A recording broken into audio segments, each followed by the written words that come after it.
Hello বন্ধুরা, তোমরা সবাই কেমন আছো? আশা করি ভালো আছো। আজ আমি নিয়ে চলেছি তোমাদের জন্য সুন্দর একটা রেসিপির নাম হচ্ছে চিকেন দিলখুশ কাবাব। তো চিকেন দিলখুশ কাবাব বানানোর জন্য আমরা প্রথমে নিয়ে নিয়েছি চিকেন চেস্ট পিসটাকে আমরা পাতলা স্লাইড করে কেটে নেবো, ঠিক এরকমভাবে। দেখুন, খুব পাতলা করে কেটে নিতে হবে। তো চিকেন কাটা আমাদের কমপ্লিট। এবার চিকেনটাকে আমরা হ্যামার করে আস্তে আস্তে ঘা মেরে নেবো, হ্যামারটা করে। তো চিকেন ঘা মারা হয়ে গেলে আমরা বানাবো এবার চিকেনের ম্যারিনেশন। তো চিকেনের ম্যারিনেশন বানানোর জন্য আমরা প্রথমে নিয়ে নেব কাজু পেস্ট, এরপরে নিয়ে নেবো একটু গ্রিন চিলি পেস্ট, এরপরে নিয়ে নেবো আমরা ফ্রেশ আমুল ক্রিম, এরপরে আমরা নিয়ে নেবো ক্রাশ করা ব্ল্যাক পেপার, এরপরে আমরা নিয়ে নেবো একটু জিরা পাউডার, এরপরে নিয়ে নেবো একটু সল্ট, একটু চাট মশলা, একটু লেমন জুস দিয়ে সব সুন্দর করে মিক্স করে নেব। সব সুন্দর করে মিক্স হয়ে গেলে দেখুন আমরা চিকেনের উপরে কীভাবে মশলাটাকে দিই। ঠিক এরকম করে মশলাটাকে দিয়ে চিকেনের মধ্যে দিতে হবে গ্রেট করা আমুল চিজ, একটু চপ গ্রিন চিলি, একটু চপ কোরিয়ান্ডার দিয়ে সুন্দর করে এরকম বেশ রোল করে নিতে হবে। দেখুন এরকম করে সুন্দর করে রোল করে নিতে হবে। তারপর আমাদের চিকেন সব আস্তে আস্তে একটা একটা করে রোল হয়ে গেলে আমরা যে ম্যারিনেশনটা রেডি করেছিলাম সেই ম্যারিনেশনের সঙ্গে সব মিক্স করে নেবো চিকেনগুলো, ঠিক এরকম করে খুব সুন্দর করে মশলা মিক্স করে নিতে হবে।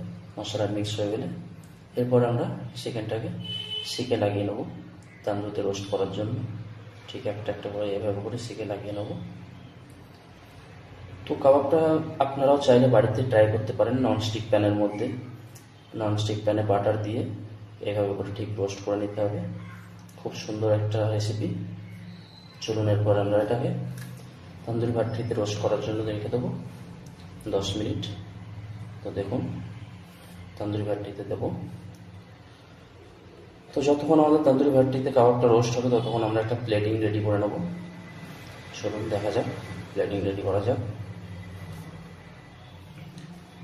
সুন্দর করে প্লেটিং একটু করে নিতে হবে। এরকম দেখুন আমাদের প্লেটিং হয়ে গেছে। তো এবার দেখে নেবো কাবাবটা কতদূর আমাদের হলো। চলুন দেখা যাক কাবাব আমাদের কতদূর হয়েছে, আপনাদেরকেও দেখাই। দেখুন আমাদের কাবাব প্রায় মোটামুটি হয়ে এসেছে। খুব সুন্দর কাবাবের কালার চলে এসেছে। দিয়ে দেবো ওপর দিয়ে একটু আমুল বাটার দেওয়ার পরে যে আমাদের চিকেন দিলখুশ কাবাবের মেন যে আইটেম সেটা এবার ওপর দিয়ে আমরা দেব চিজ অ্যান্ড আমুল ক্রিম ওপর দিয়ে দেব। সুন্দর করে দেওয়ার পরে আমরা এটাকে 2 মিনিটের জন্য ভাট্টিতে রাখবো যাতে চিজটা ব্লেন্ড হয়ে যায় তন্দুরি ভাট্টিতে। দেখুন কাবাব খুব সুন্দর রোস্ট হয়েছে, চিজ একদম কাবাবের বাইরে দিয়ে বেরিয়ে চলে এসছে। তো আমরা এটাকে আবার 2 মিনিটের জন্য তন্দুরি ভাট্টিতে রোস্ট করব চিজটা দেওয়ার পরে। তো চিজ আমাদের মোটামুটি মেল্ট হয়ে গেছে। এবার আমরা প্লেটিংয়ে চলে আসবো। দেখুন খুব সুন্দর একটা ডিশ রেডি হয়ে গেছে আমাদের কাবাব, চিকেন দিলখুশ কাবাব। তো রেসিপিটা আপনাদের কেমন লাগলো বন্ধুরা সবাই কমেন্টে জানাবেন, লাইক করবেন, শেয়ার করবেন।